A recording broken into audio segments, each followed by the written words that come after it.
हे आमदार आणि पूर्व विभाग पदवीधर मतदारसंघ मतदार नोंदणी प्रमुख माझ्या तमाम पूर्व विदर्भातील नागरिक बंधू भगिनी तरुण मित्र माझ्या बहिणींना दिवाळीच्या मनपूर्वक हार्दिक शुभेच्छा।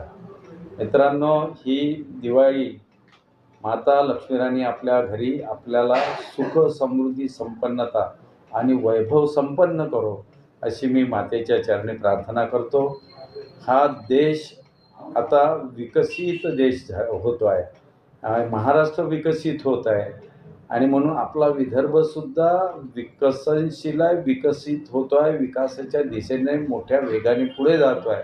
त्या विकास यात्रेमध्ये या पूर्व विदर्भातील प्रत्येक मतदार बंधू भगिनी, माझा पदवीधर बंधू भगिनींनी एक यज्ञ, या मोठ्या विकासाच्या यज्ञात आपली एक छोटीशी समिधा, ऊर्जा, सकारात्मक विचार घेऊन भारतीय जनता पार्टीच्या आमच्या नेतृत्वासोबत आपण यावं, आशीर्वाद द्यावे, हीच खरी दिवाळीची आपल्याकडून आम्हाला मिळणारी गिफ्ट राहणार आहे असं मला वाटतंय। मी परत आपल्या सर्वांना दिवाळीच्या मनपूर्वक खूप खूप शुभेच्छा देतो आणि थांबतो। नमस्कार।